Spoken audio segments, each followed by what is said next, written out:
the stone of Baku is amazing. And I like the way how the city is developed. When you work in a country, you need to understand the culture. When we use the technology in the building, help us to make more flexibility spaces. Thank you very much for having us in Italy at the beautiful Lake Como. And I believe that we will have an amazing conversation. We have beautiful view. We have many unique projects to talk, and we have master of all the buildings we are going to talk about. And I would like to start from your education period. How did your education influence to your design philosophy? Okay, so when I started to study architecture, I was sure that I want to be an architect when I was a child. And then I decided to study architecture in Italy because here is quite important, the architecture. And the most important thing in terms of the educational way, how I did, is the way how we think about architecture and try to understand the measuring of the man or the human into the architecture, which is quite important in the moment that we need to start the process of the design. So in the architecture university, I learned quite, even by myself, or by, of course, the teachers and everything, to understand the relation between mans and humans to the new constructions and everything. So in the city and all the things that we need to do and develop on this year. Mm-hmm. In 2003, you founded Officina Architetti, yes, right? What motivated you to found, to start your firm, and what kind of, let's say, challenges did you face in the beginning?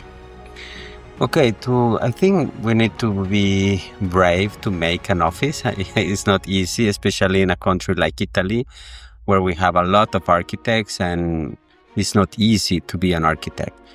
But you need to believe in yourself, and you need to believe in what you do. And I think to be an architect is a big responsibility, because every decision that you take is taken for a long time. So I was doing a process on my university, and even in the office where I was working, to do the thing by myself and to have the possibility to say something through the architecture to the cities and to the places where I stay and where I live and where I have the opportunity to do something. Let's talk about clients. Clients play a crucial role in this process. How do you handle your clients' expectations? So I think to have a good architect, we need to have a good client. And to have a good architecture, we need to have a good client. So I can do everything what I want, but if I don't have a smart and a good client, the project will be a problem. So the clients are really important in the process of the design. We are working together. We cannot take our project and do it by ourselves, but every time we need to have a really good client who help us, and because it's a working together to have a good project. So it's really important, the relation with the clients. Mm-hmm. We are in a beautiful house where you were your client. You were your own client. It was easy, and I want you to talk about this beautiful house. Yeah, complicated client. I think it's one of the difficult client I had. But it's interesting because when I decided to make my own house in Lake Como, it's because I want to be in the nature. And this house is completely out of a normal house in Lake Como, because you see here around typical constructions. And when I decide to be more like a landscaping architecture into the area and protect the trees and everything is different in the process of the design. So I like to be here because if you see, there is not architecture, the architecture is doing, but what we have in front of us. So this is what I like to do in my projects, respect for the places where I am working. And especially if I am my client is me, I need to do it in a more a strange way. And this is what I did, and this is what I like to do. As I mentioned at the beginning, that you have beautiful project in different countries, cities, and in Baku, Azerbaijan as well. What does Baku mean to you? Oh, Baku is a good place. I love Baku. The first time I went there, I didn't understand pretty well the city, of course. And was long time ago, and the process during this last year changed a lot. And I have the opportunity to be in Baku, like from the starting point to be developed. I remember I went to the Absharon Hotel, where it was really old hotel. Now it's a modern hotel, full of luxuries and everything. But on that moment was really old style, and was really interesting for me to be part of the process. And Baku, the old center is beautiful. The stone of Baku is amazing. When I work in the Baku Business Center, we put the stone of Baku in the side of the sea because we like to take part of this city with the same material and speak the same language. So that's really beautiful place. I like really Baku.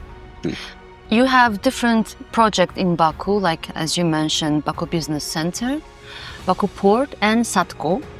Do these projects somehow share common goals or design elements? I think the projects are different because we have different kind of architecture. One is in the promenade, small building, really integrating the context. That's good because when you walk around, you are walking like in the promenade, and you don't feel like a strong building or something like that. And Baku Port is quite huge building, and was, I think, one of the first skyscrapers done in Baku. Of course, the process of the design is different, and the kind of functions are different. But there are some connection in the architecture with the client also, because the client helped us a lot to make the projects. And we had a good team. I was on this moment working on a London office and English company, and was quite interesting, like the connection between the culture from Baku, England, and Italy was doing to make the project. So that's was really good. Yeah. But I would like you to talk about each of your projects in Baku, like as you mentioned, Baku Business Center, Baku Port, and Satko. So Satko, we did a proposal for the project. In the end, I don't know what happened with the project. But with the Baku Business Center and with the Baku Port, there are two different kind of projects in. And the client was really involved in the process of the design. I had big meetings with the client directly, and not with the management company, but directly with the client, who was interesting to understand what they want. And was the beginning of the city, I say, because on that moment I think Baku was different, and it's not the Baku like you have today. Of course, when you start, everything is different, and you need to understand, and you need to know the way how is better to do it.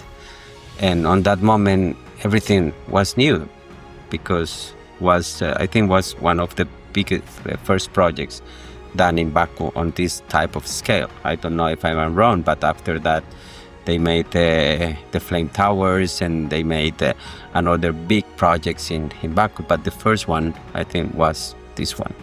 So that's was a little bit complicated because was just the beginning, but was really good. Your latest, Baku Port, as I know, your latest project in Baku, right? Yes, I did Baku Port, Baku Business Center, and then we made a proposal for Atabank and one for the Satko. Mm-hmm. But on that moment, we don't continue to work on that project. So we stopped with Baku Port, and we make I work only on the first phase, not on the second phase, who's done now, was finished now. Yeah. Right now, Baku Port is one of the prominent buildings in Baku. So what makes the design of Baku Port special? Oh, the design was done in London, and was I think the idea of the new city, one important thing to do is to be in the context. And even on that moment, this side of the city don't have a big context because it was just a port and everything. And we understood that we need to change it in a way. And was done because in the beginning was done a big master plan of the project and was need to be developed on different phases like it's done now. So if you see, it's a really integrated project, even if it's done in different times, not in one way. Because, you know, everything is changing on the time. Now everything is going fast, and the architecture and the way how we live the spaces are different every time of our life. So it's and I think is going on the good way. I need to go to Baku to see the second phase because I didn't see it from personally. Yeah, I just participate on the first phase. Yeah. So you love Baku? Yeah, of course. I like Baku. I like people from Baku. I have a lot of friends in Baku, and you know, I think the places are done by the people. And I love the people who live in a place. And if I love the people who live in a place, I love that place. And the architecture is a consequence of the cultures.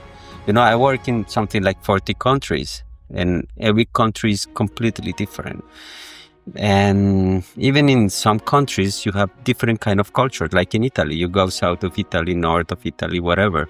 We have big difference between one side to the other. And it's interesting how in Baku you can find something similar. I like the food in Baku. I like the lifestyle. I like the weather also. I like how the people enjoy the free time. I like the city. It's beautiful. And I like the way how the city is developed. It's not fake. It's integrated in what is part of the history. You know, it's not changing completely 100%, but try to do it in an intelligent way, who is quite complicated. Mm-hmm.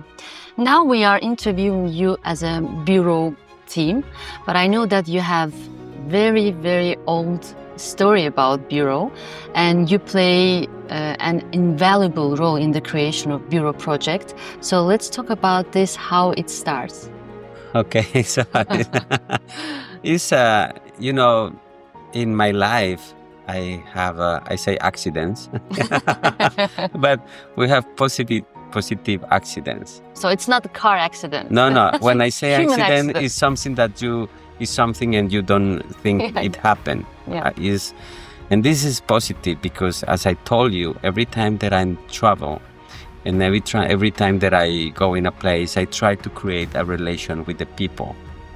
And I found a good relation with Elchin. We know each other for longer, and we have the possibility to start to work together. He came to work in my office in Milano, and he was like a child, you know. But it was so nice because we need to be one thing who is important for me in the people is need to be original, not fake. I don't like fake people. I don't like fake architecture. I don't like fake things. I prefer something really original. And I like the people who has his own character.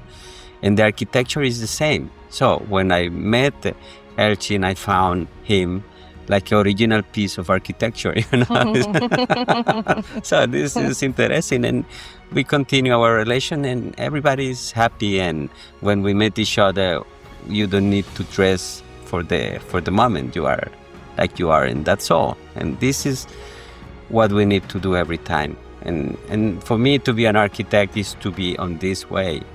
I don't like the Archistar, for example. People say Archistar, and I say, why Archistar? Archistar is nothing. We are architects, and that's all. It's like this is superhuman, or I don't know. It's why? We are the same. We are what we are. That's the point. And I like the people who is like it is. That's the point. You have been a professor of architecture at the University of Genoa since 2001. And while teaching, what have you learned? Okay, so to be a professor is a big responsibility. I like to be a professor because I stay in contact with the young people. I like to have the positive point of view of the students. It's not easy because when I did, we was in the process of changing. Now everything is different with the technology. Everything is done by Revit and computers and everything. And on that moment was most easy because everything was done by hand. So I think in the process of the design, we need to be quite strong using what we have to be used, be spontaneous, and especially the hand is the way to be most spontaneous. And in the university, it's difficult to teach the young people to use the body to express themselves. They want to do through the technology. So for me, it was interesting. I did 7 years in the university in Genova. And then I went for the master in Domus Academy in Milano. And I was working 2 years there. And Domus Academy was more international. Genova was, of course, Italian university, more Italian. But it was a good experience. Of course, I did when I was a little bit more younger. And I had more time to spend on the university. And it's a good opportunity to do that. And sometimes I do some speaking, or I speak sometimes in the university, but for I think the last 8 years I didn't do it anymore. I didn't teach anymore. Let's talk about timeless and innovative design. How can a project remain timeless while still being innovative? I think timeless is something that we recognize always. So I have a client who's quite interesting. He say one word who remind me, and he say, when an architect don't have an idea, make strange things. And this is true. You find around the world strange things who are taking short time, because not the best things are good. You can have innovation. You can be with a good architecture with a cube, and it's the most simple form that you can use in the architecture. And to have a timeless is that something never change on the time. Sometimes we make projects on the future, projects who cannot be understandable today, but in maybe 10 years will be, wow, this is a beautiful project, but today is horrible, because we go more faster on the way how we think our projects. So this is good, but it's bad when we make a strong design and in 5 years it's pretty bad. So we need to recognize that the architecture is in one place and is not moving. It's not an object who can be everywhere. And it's doing not for 1 year. It's doing for 15, 20. Here in Italy, we have building who has hundreds of years.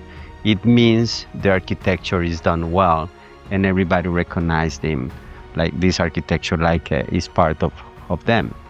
So when we does the project, and this is, I say the same thing like I did, like I said before, is when you work in a country, you need to understand the culture, and you need to understand which kind of materials and which kind of the way how the building is done, the functions and everything to be done to make a good design in the way that in the long time doesn't be a bad architecture. That's important here. And what innovative ideas you brought to architecture? Well, innovative ideas is, I think the architecture need to be functional, is the first thing. If you do a beautiful architecture but doesn't work, it means it's pretty bad, because you never use it. And the things to be used, they are every time much better, I think. And we need to understand why we does a building, which is the function, and how we maintain. That's important, the maintenance of the building. Because the first year is beautiful, and then we cannot clean, we cannot maintain, or it's quite expensive to do it. So we need to take care in the design also this part, and not only the form, because sometimes architects think about the shape, that's beautiful, wow.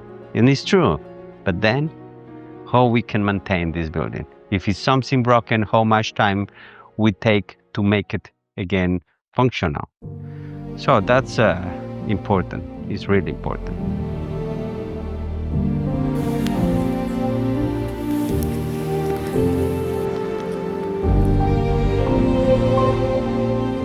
Sustainability is very important nowadays. So let's talk about this. How does Officina Architetti integrate sustainable practices into its architectural design? So the sustainability is to take care about 100% of the elements who are part of the process of the design and the construction. So it means when we start to design, we need to use the materials, we need to use everything and in a proper way without wasting something. So of course we have to preserve energy, water, and all the resources that we can use in the project, but we need to be really efficient in the way how we does the project to take care and to save time, to save construction process, to don't waste the materials during the process of the construction, and even to save money, who is part of the sustainability. So that's important in the design to integrate all the things 100% in the project. And what about the technological integration? How has the evolution of technology influenced your architectural design? So technology is important in the process of the design. Of course, we need to integrate in the process because give us a lot of opportunities to make efficient design. When we use the technology in the building, help us to make more flexibility spaces, to make more efficient the use it and save energy, and even to make the materials more efficient because now the companies are integrate the material things in the technology. So when we talk about high efficient buildings, is even because the technology give us this opportunity to do it.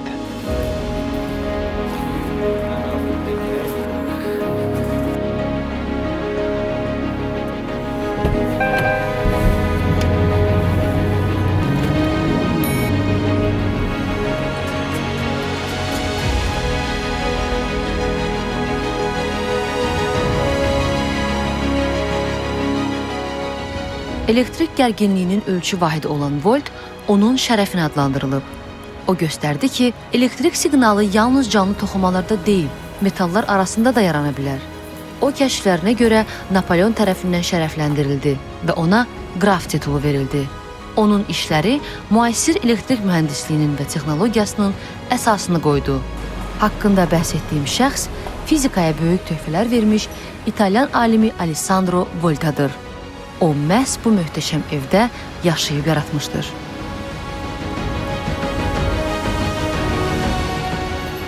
What a stunning house. It's really amazing. And I know that this is very valuable and unique place for you. And to whom did this house belong before? So this is a special house. We are in Como. And Como is famous because this is the place where it was born Alessandro Volta.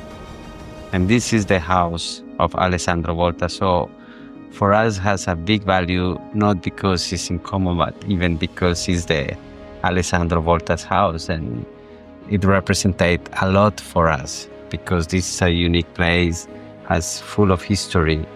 And for all of the people who come here, even of course us, give us a positive energy and give us a good energy to be here, good things, I think.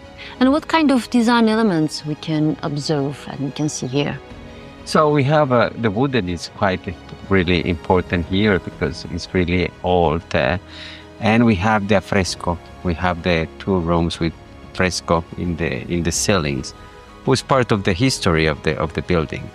We have a big walls here. The walls are something like 80 centimeters, 1 meter. And it's the way how they built. If you see the court, and even we are in the center of Como, and it's so quiet, big windows, high ceilings, and all the things give us a positive space. I would like to conclude our conversation about your future inspiration. And are there any countries or cities where you desire to create or design any project? So there is a place where I never been, but I think will be quite good to make a design in Singapore, because they are really take care about the city. They build a city with really good attention to the details and the quality of the life. Even if you go to the airport is like to be in the middle of a garden. And the relation between nature and architecture is quite representative on that country. And for me, that will be quite interesting to work in a place like that.